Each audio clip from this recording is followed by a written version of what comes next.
പാർട്ടിയായി തുടരണമെങ്കിൽ എടുക്കേണ്ടി വന്ന നിർബന്ധിതമായ സാഹചര്യം അങ്ങനെ നടത്തിയ ഒരു തിരുത്തലായിട്ടാണ് ഞാനിതിനെ കാണുന്നത്. CPM-ന് കമ്മ്യൂണിസ്റ്റ് പാർട്ടിക്ക് ഈ തരത്തിലുള്ള തിരുത്തൽ നടത്തേണ്ടി വരും. ആ തിരുത്തൽ ഉണ്ടാകുമെന്നുള്ളത് ലോക്സഭാ തെരഞ്ഞെടുപ്പിന് ശേഷം പല ഘട്ടങ്ങളിലായി MP ഗോവിന്ദൻ ചൂണ്ടിക്കാണിച്ചതാണ്. അതിൻ്റെ സമയത്തുണ്ടാകുമെന്നുള്ള കാര്യം പലപ്പോഴായി അദ്ദേഹം പറഞ്ഞിട്ടുള്ളതാണ്. അപ്പോൾ നമ്മൾ പ്രതീക്ഷിച്ചതാണ് ഈ നടപടി. ഇന്നിപ്പോൾ സംസ്ഥാന കമ്മിറ്റിയിൽ ഒരു വരിയായി ഈ കാര്യങ്ങൾ പറഞ്ഞു എന്ന് മാത്രമല്ല, വാർത്താ സമ്മേളനത്തിൽ ഒഴിവായി എന്ന് പറഞ്ഞു. അവിടെ TP രാമകൃഷ്ണൻ വരുന്നു എന്നൊരു വരിയാണ് അദ്ദേഹം വായിച്ചത്. അപ്പോൾ കാര്യം ചോദിക്കുമ്പോൾ അദ്ദേഹം പറയുന്നു ഈ ജാവ്ദേക്കർ വിഷയം എന്ന് പറയുന്നു. അതിലപ്പുറം അതിലെ ചർച്ചകളിലേക്ക് അദ്ദേഹം കടന്നിട്ടില്ല. പക്ഷേ കഴിഞ്ഞ ദിവസത്തെ CPM സംസ്ഥാന സെക്രട്ടേറിയറ്റിൽ വലിയ രൂപത്തിലുള്ള തർക്കത്തിലേക്കും ഏറ്റുമുട്ടലിലേക്കും ഈ വിഷയം എത്തിയെന്നാണ് കേൾക്കാനായത്. അതിൽ ജയരാജനും MP ഗോവിന്ദനും തമ്മിലുള്ള തർക്കം തന്നെ ഉണ്ടായിരുന്നു. അത് സംവിധായകൻ രഞ്ജിത്തുമായി ബന്ധപ്പെട്ട വിഷയം. രഞ്ജിത്തുമായി ബന്ധപ്പെട്ട വിഷയത്തിൽ രഞ്ജിത്തിനെ സഹായിച്ചത് അല്ലെങ്കിൽ ഇത്രയും കുറേ നേരമെങ്കിലും അദ്ദേഹത്തെ പ്രതിരോധിച്ചത് MP ഗോവിന്ദൻ്റെ സ്വകാര്യ താല്പര്യമായിരുന്നു എന്നുള്ള വാദം ഇപ്പുറത്ത് EP ജയരാജൻ ഉന്നയിക്കുന്നത്. യഥാർത്ഥത്തിൽ MP ഗോവിന്ദനെ ഒരു എതിരാളിയായിട്ടാണ്, തൻ്റെ മുന്നോട്ട് പോക്കിനുള്ള ഒരു തടസ്സമായിട്ട് തന്നെയാണ് കണ്ടിട്ടുള്ളത്. കോടിയേരിക്ക് ശേഷം താൻ എന്ന ആഗ്രഹിച്ചിരുന്ന ഇടത്ത് കോടിയേരിയുടെ സ്ഥാനത്ത് അതേ രൂപത്തിൽ തന്നെ ഈ മുന്നണിക്കകത്തെ പ്രശ്നപരിഹാരകനായിട്ടും പാർട്ടിയിലെ ആവശ്യങ്ങൾ അത് ഫണ്ട് റേസറായിട്ടും എല്ലാ രൂപത്തിലും പ്രശ്നപരിഹാരകനായി നിന്ന് അദ്ദേഹത്തിന് പിൻഗാമിയായി സ്വയം അദ്ദേഹത്തെ വിലയിരുത്തിയിരുന്നു. പക്ഷേ ഈ പറഞ്ഞതുപോലെ ഏത് ഘട്ടത്തിൽ എങ്ങനെ പെരുമാറും, ഏത് തരത്തിൽ പാർട്ടിയെ പ്രതിരോധത്തിലാക്കും എന്നുള്ളത് അറിയാത്തതുകൊണ്ട് യഥാർത്ഥ പാർട്ടി നിലപാടുകൾ പിന്തുടർന്ന് MP ഗോവിന്ദനിലേക്ക് ആ സ്ഥാനം എത്തുകയായിരുന്നു. അപ്പോൾ സീനിയോറിറ്റി വെച്ച് നോക്കുമ്പോൾ അദ്ദേഹം പിന്നാക്കം തള്ളപ്പെട്ടു. അത് പൊളിറ്റ് ബ്യൂറോ സ്ഥാനമായാലും പിന്നീട് പാർട്ടി സെക്രട്ടറി സ്ഥാനമായാലും അവിടെ നിന്ന് തുടങ്ങുകയാണ് അദ്ദേഹത്തിൻ്റെ പരസ്യമായ വിട്ടുനിൽക്കൽ.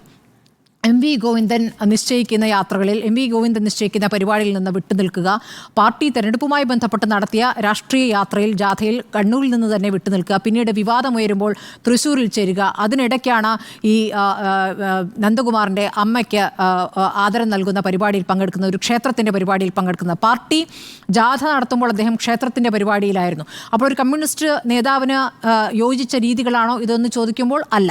പക്ഷേ അദ്ദേഹം ഒരു കമ്മ്യൂണിസ്റ്റ് ശൈലിയിൽ ജീവിച്ചിരുന്ന ആളല്ല. മാത്രമല്ല കട്ടൻ ചായയും പരിപ്പുവടയും ആയിട്ട് ജീവിക്കേണ്ടവരല്ല കമ്മ്യൂണിസ്റ്റുകാർ എന്നുള്ളത് കാലത്തിനനുസരിച്ച് മാറ്റം വരും എന്ന് അദ്ദേഹം പറഞ്ഞിട്ടുണ്ട്. കാലത്തിനനുസരിച്ചുള്ള ആ മാറ്റത്തിന് അനുസരിച്ച് തന്നെയാണ് മറ്റ് പ്രധാനപ്പെട്ട രാഷ്ട്രീയ നേതാക്കളും ജീവിക്കുന്നതെന്നൊരു യാഥാർത്ഥ്യം അവിടെ നിൽക്കുന്നു. പക്ഷേ അത് ആ രൂപത്തിൽ പ്രതികരിക്കുന്ന നേതാവ് EP മാത്രമാണ്. പക്ഷേ എല്ലാവർക്കും സ്വീകാര്യമായ ഒരു ശൈലി അദ്ദേഹത്തിനുണ്ടായിരുന്നു. എല്ലാവരുമായും സൗഹൃദത്തിലാണ്, എല്ലാ രാഷ്ട്രീയ നേതാക്കളുമായും സൗഹൃദത്തിലാണ്, എല്ലാ മാധ്യമപ്രവർത്തകരുമായും സൗഹൃദത്തിലാണ്. ഒരു നിഷ്കളങ്കനായ നേതാവ് എന്ന നിലയ്ക്ക് എല്ലാവർക്കും ഇഷ്ടപ്പെട്ട ഒരു നേതാവാണ്. പക്ഷേ അദ്ദേഹം BJP-യുമായി കൈകോർക്കുന്നു എന്ന രൂപത്തിൽ വന്ന ആരോപണത്തിൽ അതിലപ്പുറം ഈ നടപടിക്കപ്പുറം ഒന്നും ചെയ്യാൻ പറ്റാത്തൊരു സാഹചര്യത്തിലേക്ക് പാർട്ടി എത്തി എന്നുള്ളതാണ്. അത് ശോഭാ സുരേന്ദ്രനാണ് പേര് പറയാതെ പിണറായിയോളം തലപ്പൊക്കമുള്ള ഒരു നേതാവ് നടത്തിയ കൂടിക്കാഴ്ചകൾ എന്നുള്ളത്. ഒരു സ്ഥലത്തല്ല, രാമനിലയത്തിൽ നടത്തി, അതിനുശേഷം ഡൽഹിയിൽ നടത്തി എന്ന് പറയുന്നു. അതിനുശേഷം 3 തവണയായിട്ടുള്ള കൂടിക്കാഴ്ചകളെക്കുറിച്ചാണ് ശോഭാ സുരേന്ദ്രൻ പറയുന്നത്. അതിനുശേഷമാണ് ജാവ്ദേക്കർ അദ്ദേഹത്തിൻ്റെ തന്നെ വീട്ടിലേക്ക് വരുന്നത്.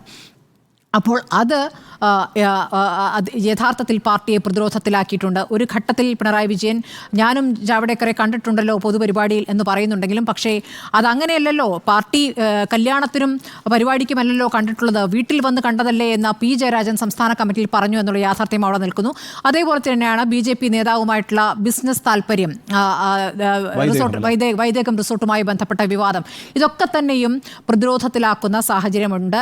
അപ്പോൾ ഇതൊക്കെ പ്രധാനപ്പെട്ട വിഷയമായി അവിടെ നിൽക്കുമ്പോൾ തിരഞ്ഞെടുപ്പ് പരാജയം കൂടി അതിനുശേഷം ഉണ്ടാകുമ്പോൾ 5 പ്രധാനപ്പെട്ട നല്ല സ്ഥാനാർത്ഥികൾ BJP-ക്കുണ്ട് എന്ന് പറഞ്ഞ പ്രതികരണം, അതിനുശേഷം അത് തിരുത്താൻ അദ്ദേഹം പാടുപെട്ട സാഹചര്യം, ഇതൊക്കെ അവിടെ കാണുമ്പോൾ പിന്നീട് ഒരു നല്ല പരാജയം പാർട്ടിക്ക് ഉണ്ടാവുകയും അപ്പോൾ അതിനൊരു പ്രധാനപ്പെട്ട കാരണമായി EP-യുടെ ആ നടപടിയെ പാർട്ടി വിലയിരുത്തി. യഥാർത്ഥത്തിൽ ഇതൊരു സംഘടനാ നടപടി, പാർട്ടി സംഘടനാ ചട്ടം അനുസരിച്ച് കേന്ദ്ര കമ്മിറ്റി അംഗത്തിനെതിരെ സംസ്ഥാന കമ്മിറ്റിക്ക് നടപടി സാധ്യമല്ല. പക്ഷേ സാധ്യമായ നടപടി അത് മുന്നണിയിൽ നിന്ന് തന്നെ വന്ന ഉയർന്ന ആവശ്യമാണ്.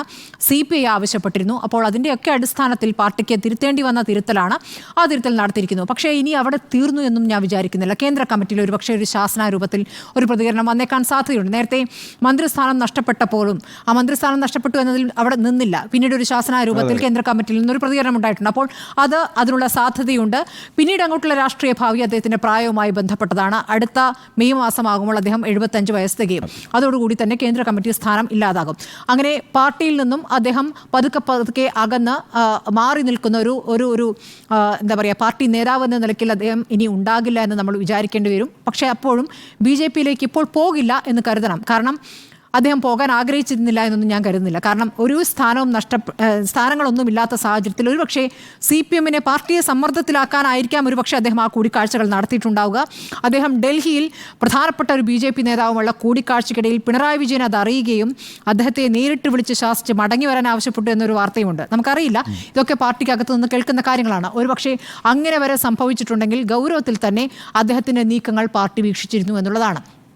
അപ്പോൾ BJP-യുമായുള്ള ചങ്ങാത്തം ഒരു തരത്തിലും പാർട്ടിക്ക് അംഗീകരിക്കാൻ കഴിയുന്നതല്ല.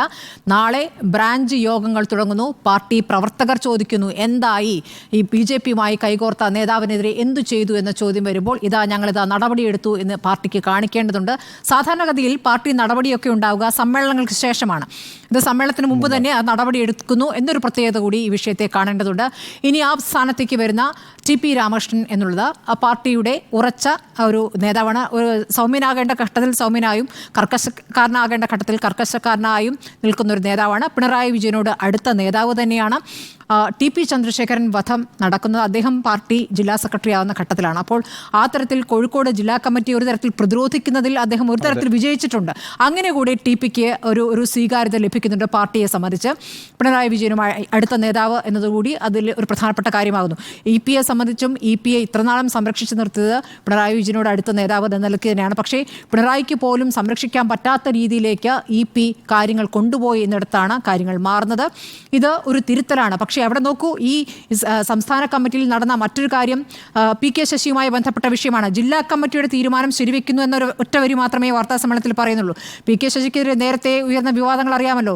പാർട്ടിയിലെ തന്നെ ഒരു പ്രവർത്തകയ്ക്ക് നേരെ നടന്ന ലൈംഗിക അതിക്രമം എന്നുള്ള പരാതി, അതിനെയൊക്കെ എങ്ങനെ മൂടിയെന്നും അതിനെ ഏത് രീതിയിൽ വിവക്ഷിച്ചു എന്നും പാർട്ടി കോടതി ഉണ്ടെന്നും തീവ്രത കുറഞ്ഞ പീഡനം എന്ന രൂപത്തിൽ നേതാക്കൾ തന്നെ പറഞ്ഞ് നമ്മുടെ മുന്നിലുണ്ട്. അപ്പോൾ അതിലൊരു തിരുത്തലുണ്ടായിട്ടില്ല. ഇതും പണമിടപാടുമായി അല്ലെങ്കിൽ അതുമായി ബന്ധപ്പെട്ട വിവാദത്തിലാണ് ഇപ്പോൾ ഒരു നടപടി ഉണ്ടായിരിക്കുന്നത്. ജില്ലാ കമ്മിറ്റിയുടെ നടപടി ഇവിടെ ശരിവെക്കുന്നതിലേക്ക് ആ കാര്യത്തിൽ എത്തിക്കുന്നു. ഇനി മുകേഷിന്റെ വിഷയം സംസ്ഥാന കമ്മിറ്റി ചർച്ച ചെയ്തു.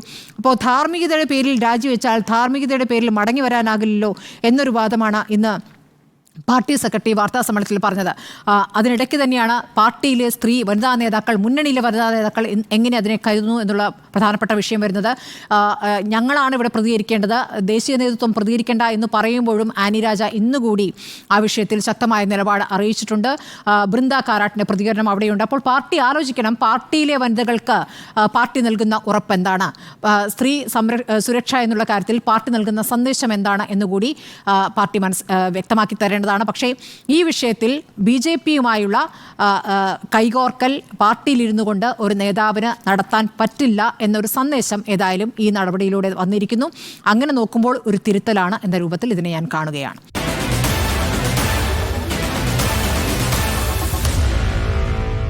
Meet the editors.